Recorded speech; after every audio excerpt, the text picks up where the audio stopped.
People traveling here into Massachusetts from most of the U.S. will have to quarantine for 14 days, or they could face a $500 a day fine. Good Friday evening, everyone. Welcome to Western Mass News at 6. I'm Chris Pisano. This new quarantine order coming from the governor, and it goes into effect soon, August 1st. Western Mass News reporter Audrey Russo is live with the impact. Audrey? I spoke with local people in the travel and hospitality industry about how this new order could affect their business during the busy summer vacation season. Within the hour of Governor Charlie Baker's announcement, road signs in Massachusetts were updated, flashing details about the new state travel order. Those traveling into Massachusetts, both residents and out-of-staters, must quarantine for 14 days. Travelers won't have to quarantine if they provide proof of a negative COVID-19 test taken within the last 72 hours. The order also doesn't apply to those coming from certain northeastern states and Hawaii. State officials already looking for ways to limit travel as much as possible. Employers are discouraged from sending their employees on business travel to locations other than those lower risk states. But many people want to travel after being stuck inside during the COVID-19 pandemic. Because of that, state officials have placed the responsibility on the agencies that book and transport people on vacations. Travelers will be informed of the new travel guidance by airlines, passenger rail corporations, bus companies, lodging operators, Airbnb, and some major travel agents when booking trips and before arrival here in the Commonwealth. I haven't really gotten any calls since COVID started. Tracy Viola rents an Airbnb in Springfield. She tells Western Mass News her clients mostly come from traveling nurses and international contractors. She says this order will put up an extra roadblock for potential renters. It certainly puts pressure on me because I have to tell them, and I don't like giving people bad news, and I'm sure it's not what they want to hear. Another agency preparing to signal bad news to its clients, AAA Pioneer Valley. We have had to take it upon ourselves to make sure we're educated and that our staff's educated as to what these changes are. Sandra Marzian says her agency is providing resources and guidance on postponing trips.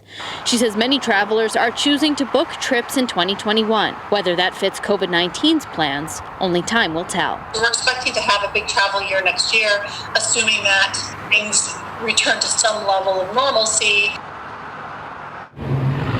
And though the governor threatened that $500 fine, he said that this order will largely rely on people following the honor system.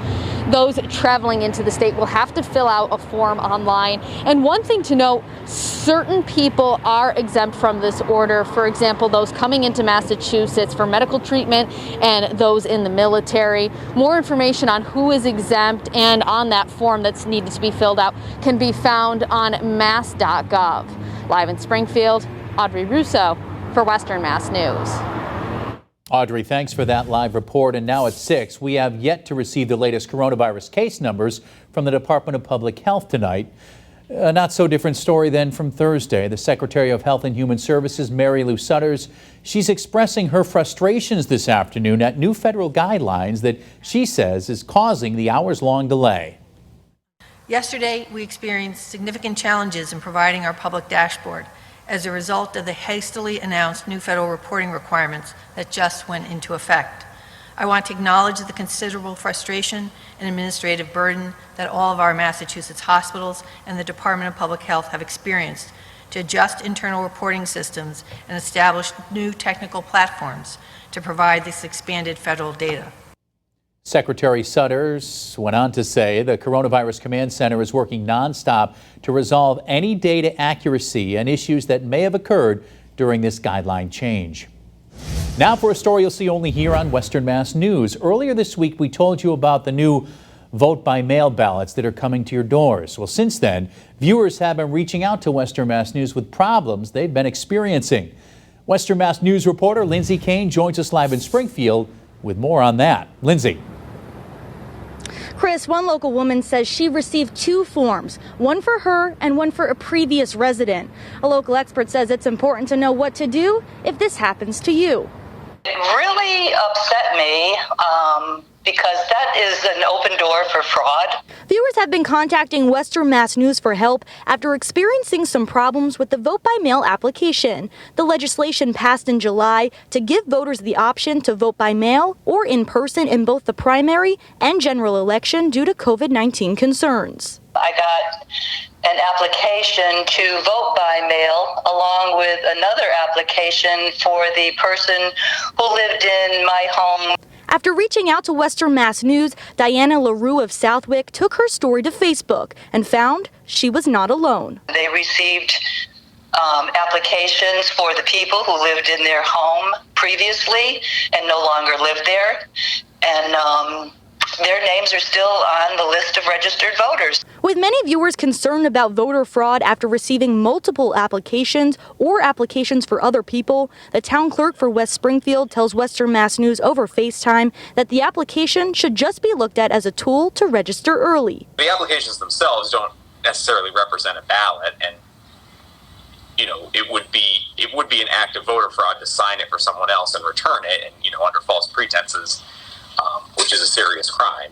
He says incorrect applications come when people don't update their voter registration after they move. But if you sign one that's not yours, it's easy for officials to cross-check information, and you could be charged with a crime. We would look back, here was the card, whose signature is this, where was it mailed to, and the net closes pretty quickly at that point. He says if people do try to commit voter fraud and sign off on an application for someone else, it doesn't mean they'll receive a ballot. The clerk's offices are going to be vetting those cards and making sure they're properly signed and everything is correct as far as we know before we're releasing ballots to people. Meanwhile, LaRue says she returned the former resident's application to her town office, but she says the experience is enough for her to not consider voting by mail. I don't care if it's raining, snowing, or whatever. In November, I'm going to be there in person to cast my ballot. Frizzell says if you've received an incorrect application or yours still hasn't come, reach out to your local office. Live in Springfield, Lindsay Kane, Western Mass News. Lindsay, thank you for that live report. Boston Red Sox fans can finally say play ball. The season opener tonight at Fenway. Bay State restaurants and ones right here in Western Mass are gearing up for a night of America's favorite pastime. It's been a while. Western Mass News reporter Leon Purvis joins us now live outside Christopher's Tavern with more on how they're getting ready to host fans. Leon? Christopher's Tavern is expecting a big turnout tonight, and they have precautions in place so you can enjoy the game while socially distancing.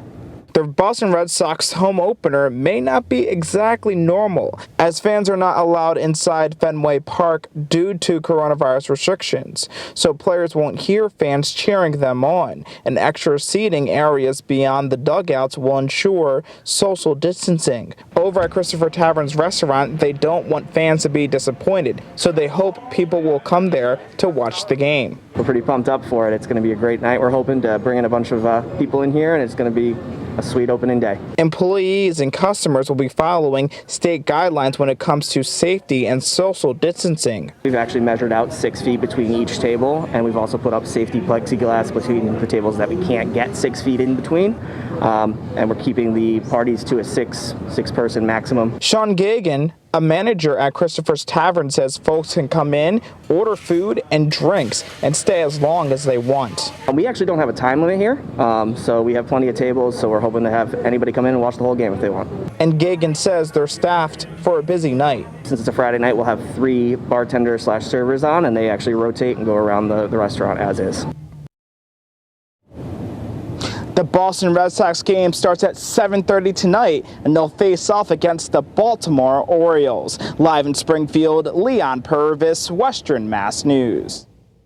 Leon, thank you for that live report. And don't forget, Major League Baseball is back in a big way tomorrow. There's a triple header with the Brewers and Cubs at 1. The Giants take on the Dodgers at 4, and then the Yankees face the Nationals at 7. It's this Saturday on our sister station, Fox 6. Your home for the MLB, the World Series, and Western Mass News. And for more coverage on the coronavirus emergency as it develops, log on to our free Western Mass News streaming app. A follow-up now to an exclusive story Western Mass News brought you earlier in the week. Karen Smith was asking for the public's help in finding that stolen bag that contained memorabilia of her late son. 2 days later, the West Springfield police found that bag. They say someone turned it into the police station. The family tells Western Mass News their son's military coins were missing, but they have recovered all of his pictures and letters. They say they are extremely happy to have their irreplaceable belongings back home. Well, it is warm out there this evening with temperatures in the lower 80s, but dew points also continue to drop. Some slightly drier air is moving in as we continue throughout tonight, and clouds will be decreasing as well. But we're still holding on to the lower 80s in most spots, though Amherst is down to about 79, Cummington 76, and there's not much of a breeze out there, so you are noticing the humidity, even though it is a lot lighter than it was, say, earlier in the morning. Dew points should lower a little bit more as we head into the weekend. Clouds continue to diminish, moving off to the southeast, and high pressure to our north is starting to build in, which will bring some very nice conditions. I should actually lower Amherst because they're already down to 79, but it's looking great for dining outdoors tonight. Of course, we don't have many opportunities to do that with the heat that we've been dealing with, so I think tonight is one of those nights where it's almost better to dine outside because it's a gorgeous summer evening. Lower 80s, sunshine and clouds, and still feeling just a little bit muggy. Overnight tonight, we should dip into the low 60s for most of the Pioneer Valley, a few upper 50s in the hill towns, and wind will be on the light side for tomorrow morning. If you're going to have your coffee outdoors, it'll still feel a little bit humid out. Temperatures warm fast. We're already approaching middle 80s by noon. Definitely some pool weather the next several days as temperatures return to the 90s.